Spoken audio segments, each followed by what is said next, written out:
வாடிக்கையாளர்களுக்கு சொந்தமான 6 million ringgit மதிப்புள்ள 155 தங்க கட்டிகள் மோசடி தொடர்பாக அனைத்துலக வங்கியின் முன்னாள் நிர்வாகி மீது இன்று செஷன்ஸ் நீதிமன்றத்தில் 3 குற்றச்சாட்டுகள் கொண்டுவரப்பட்டன.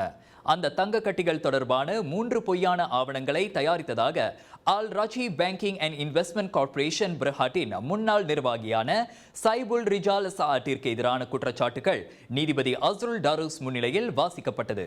46 வயதுடைய சைபுல் ரிஜால் தனக்கு எதிரான குற்றச்சாட்டை மறுத்தார். 2021 ஆண்டு ஜனவரி 13ஆம் தேதி அன்று பக்சாரில் உள்ள வங்கியில் இருந்து தங்க கட்டிகளை எடுக்க 2 மோசடி ஆவணங்களை தெரிந்தே பயன்படுத்தியதாக அவர் மீது குற்றஞ்சாட்டப்பட்டது. மேலும் 2019ஆம் ஆண்டு அக்டோபர் 15ஆம் தேதி அன்று அதே வங்கியில் இழப்பீட்டு கடிதத்தை பொய்யாக்கியதாகவும் அவர் மீது குற்றம் சாட்டப்பட்டது. குற்றவாளி என நிரூபிக்கப்பட்டால் 2 ஆண்டுகள் சிறை, அபராதம் அல்லது 2 விதிக்கப்படும் குற்றவியல் சட்டத்தின் 471வது மற்றும் 465வது பிரிவின் கீழ் அவருக்கு எதிராக குற்றஞ்சாட்டப்பட்டது. ஒவ்வொரு குற்றச்சாட்டிற்கும் 15,000 ரிங்கெட் ஜாமீன் விதிக்குமாறு நீதிமன்றத்தை அரசாங்க தரப்பு துணை வழக்கறிஞர் டிபிபி நூர் ஃபவுசானி நுர்டீன் வலியுறுத்தினார். இதற்கு அனுமதி வழங்கிய நீதிமன்றம் அடுத்த விசாரணைக்கான தேதியை ஜூன் 14ஆம் தேதிக்கு நிர்ணயித்தது.